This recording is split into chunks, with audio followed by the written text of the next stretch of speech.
DCM DK Shivakumar ಯೋಜನೆಗೆ ಬೆಳಗಾವಿ ಜಿಲ್ಲಾಡಳಿತ break ಹಾಕಿದೆ. ಇಡಕಲ್ನಿಂದ ಧಾರವಾಡಕ್ಕೆ ವಾಟರ್ ಲಿಫ್ಟ್ ಮಾಡುವಂತಹ ಯೋಜನೆ, ಈ ವಿಚಾರದ ಬಗ್ಗೆ ಸಾಕಷ್ಟು ಅಪಸ್ವರ ಕಾಂಗ್ರೆಸ್ನಲ್ಲೇ ಕೇಳಿ ಬರ್ತಾ ಇತ್ತು. ಸ್ಪೆಷಲಿ ಸತೀಶ್ ಜಾರಕಿಹೊಳಿ ಅವರು ನಮ್ಮ ಗಮನಕ್ಕೆ ತರದೆ ಈ ವಿಚಾರವನ್ನ ಇದರ ಬಗ್ಗೆ ನಿರ್ಧಾರ ಮಾಡಿದ್ದಾರೆ ಡಿಸಿಎಂ ಡಿಕೆ ಶಿವಕುಮಾರ್ ಅನ್ನೋದರ ಬಗ್ಗೆ ಅಸಮಾಧಾನವನ್ನ ವ್ಯಕ್ತಪಡಿಸಿದ್ರು. ಈಗ ಪೈಪ್ಲೈನ್ ಮೂಲಕ ಧಾರವಾಡ ಕೈಗಾರಿಕಾ ಪ್ರದೇಶಕ್ಕೆ ನೀರು ಹರಿಸುವಂತಹ ಯೋಜನೆ ಇಲ್ಲ, ಶಂಕುಸ್ಥಾಪನೆ ಇಲ್ಲದೆ 350 ಕೋಟಿ ಕಾಮಗಾರಿಗೆ ಗ್ರೀನ್ ಸಿಗ್ನಲ್ ನೀಡಲಾಗಿದೆ.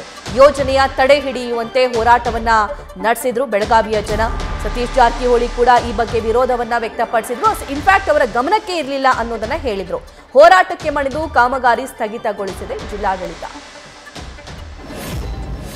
ಇಂದಿನ ತಿಂಗಳೇ ನಮ್ಮ ಬೆಳಗಾವಿ ನಗರದಲ್ಲಿ ಹಾಗೂ ಇಡೀ ಜಿಲ್ಲೆನಲ್ಲಿ ಇಡಕಲ್ ಜಲಾಶಯದಿಂದ ಕೈಗಾರಿಕಾ ಉದ್ದೇಶಕ್ಕೆ ಬೇರೆ ಜಿಲ್ಲೆಗಳಿಗೆ ನೀರು ಅಲೋಕೇಶನ್ ಆಗಿ ಪೈಪ್ಲೈನ್ ವರ್ಕ್ ನಡೀತಾ ಇತ್ತು ಅಂತ ಹೇಳಿ ಇಲ್ಲಿ ಪ್ರತಿಭಟನೆ ಆಯಿತು. ಅದನ್ನು ನಾವು ಪರಿಗಣಿಸಿ ನಾವು ಜಿಲ್ಲಾಡಳಿತದಿಂದ ತಹಶೀಲ್ದಾರ್ ಅವರ ಮುಖಾಂತರ ನೋಟಿಸ್ ಜಾರಿ ಮಾಡಿದ್ದೀವಿ.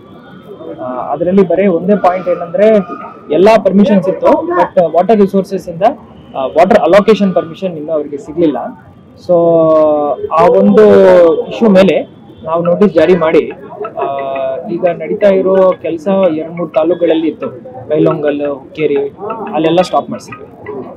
ಅವರು ಫಸ್ಟ್ ಪ್ರೊಸೀಜರ್ ಫಾಲೋ ಮಾಡಿಕೊಂಡು ಎಲ್ಲ ವಾಟರ್ ಅಲೋಕೇಶನ್ ಪರ್ಮಿಷನ್ ತಗೊಂಡಿದ್ದ ನಂತರನೇ ನಾವು ನೆಕ್ಸ್ಟ್ ಮೀಟಿಂಗ್ ಮಾಡ್ತೀವಿ ಅಂತ ಅವ್ರಿಗೆ ಹೇಳಿದ್ವಿ. ಕಾಂಟ್ರಾಕ್ಟರ್ ಮತ್ತೆ ಇತರ ಅಧಿಕಾರಿಗಳು ಬಂದು ಒಂದು ಸಭೆನೂ ಮಾಡಿದ್ದಾರೆ.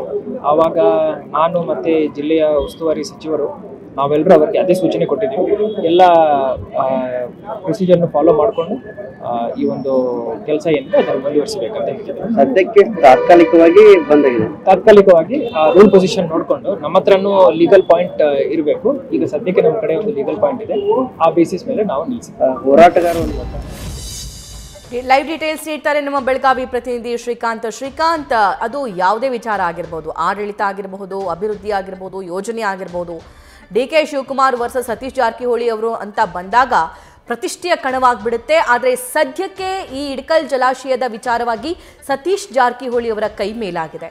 ಡೀಟೇಲ್ಸ್ ನೀಡ್ತಾ ಹೋಗೋದಾದ್ರೆ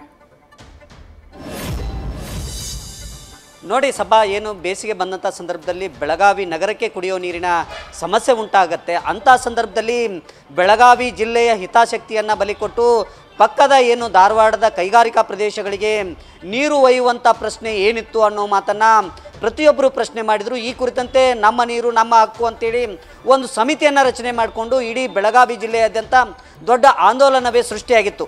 ಡಿ ಕೆ ಶಿವಕುಮಾರ್ ಅವರು ಈ ಒಂದು ಕಾಮಗಾರಿಯನ್ನು ಕೈಗೊಳ್ಳುವ ಮುನ್ನ ಯಾರಿಗೂ ಸಹ ವಿಚಾರಿಸಲಿಲ್ಲ. ಅದರಲ್ಲೂ ಬೆಳಗಾವಿ ಜಿಲ್ಲಾ ಉಸ್ತುವಾರಿ ಸಚಿವರಾದಂಥ ಸತೀಶ್ ಜಾರಕಿಹೊಳಿ ಅವರ ಗಮನಕ್ಕೂ ಈ ವಿಚಾರವನ್ನು ತೆಗೆದುಕೊಂಡು ಬಂದಿರಲಿಲ್ಲ.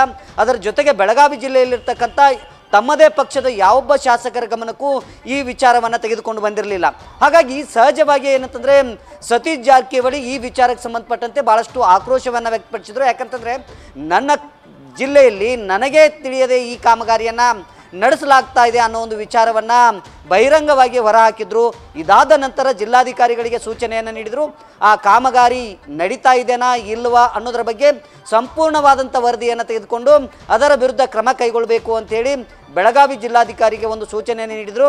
ಅದರ ಅನ್ವಯ ಏನಂತಂದರೆ ಬೆಳಗಾವಿ ಜಿಲ್ಲಾಧಿಕಾರಿಗಳು ಆಯಾ ಹುಕ್ಕೇರಿ ಹಾಗೆಯೇ ಬೈಲಹೊಂಗಲ ತಹಸೀಲ್ದಾರ್ಗಳಿಗೆ ನೋಟಿಸನ್ನು ಜಾರಿ ಮಾಡಿ ಏನಂತಂದರೆ ಕಾಮಗಾರಿಯ ಸಂಪೂರ್ಣ ವಿವರವನ್ನು ನೀಡುವಂತೆ ಸೂಚಿಸಿದರು. ಅದರ ಅನ್ವಯ ಏನಂತಂದರೆ ಹುಕ್ಕೇರಿ ಏನು ತಹಸೀಲ್ದಾರ್ ಇದ್ದಾರೆ ಅವರು ನೀಡಿರುವಂಥ ರಿಪೋರ್ಟ್ ಆಧಾರದ ಮೇಲೆ ಈಗ ಬೆಳಗಾವಿ ಜಿಲ್ಲಾಧಿಕಾರಿಗಳು ಈ ಕಾಮಗಾರಿಯನ್ನು ಯಾವುದೇ ಕಾರಣಕ್ಕೂ ನಡೆಸಬೇಡಿ ಅಂತೇಳಿ ಒಂದು ತಡೆಯನ್ನು ನೀಡಿರುವಂಥದ್ದು. ಹಾಗಾಗಿ ಸಹಜವಾಗಿಯೇ ಡಿ ಕೆ ಶಿವಕುಮಾರ್ ಹಾಗೆಯೇ ಏನು ಸತೀಶ್ ಜಾರಕಿಹೊಳಿ ಅವರ ಮಧ್ಯೆ ಏನಂತಂದರೆ ಜಲಯುದ್ಧ ಏನು ನಡೀತಾ ಇತ್ತು, ಪ್ರತಿಷ್ಠೆ ಏನು ನಡೀತಾ ಇತ್ತು, ಅದರಲ್ಲಿ ಸತೀಶ್ ಜಾರಕಿಹೊಳಿ ಅವರ ಕೈ ಈ ವಿಚಾರದಲ್ಲಿ ಮೇಲಾಗಿದೆ ಅಂತಲೇ ಹೇಳಬೇಕಾಗತ್ತೆ. ಸಭಾ, ಒಟ್ಟಾರೆ ಏನಂತಂದರೆ ಬೆಳಗಾವಿ ಜಿಲ್ಲೆಯ ಹಿತಾಸಕ್ತಿಯನ್ನು ಬಲಿಕೊಟ್ಟು ಪಕ್ಕದ ಜಿಲ್ಲೆಯಲ್ಲಿರ್ತಕ್ಕಂಥ ಧಾರವಾಡ ಜಿಲ್ಲೆಯಲ್ಲಿರ್ತಕ್ಕಂಥ ಕೈಗಾರಿಕಾ ಪ್ರದೇಶಗಳಿಗೆ ಈ ನೀರನ್ನು ಒಯ್ಯುವಂಥದ್ದು ಎಷ್ಟರ ಮಟ್ಟಿಗೆ ಸರಿ ಅನ್ನೋ ಪ್ರಶ್ನೆಗೆ ಈಗ ಏನಂತಂದರೆ ಹೋರಾಟಗಾರರಿಗೆ ಒಂದಿಷ್ಟು ಏನಂತಂದರೆ ತಾತ್ಕಾಲಿಕ ರಿಲೀಫ್ ಸಿಕ್ಕಿರುವಂಥದ್ದು. ಸಭಾ, ಥ್ಯಾಂಕ್ ಯು ಶ್ರೀಕಾಂತ್.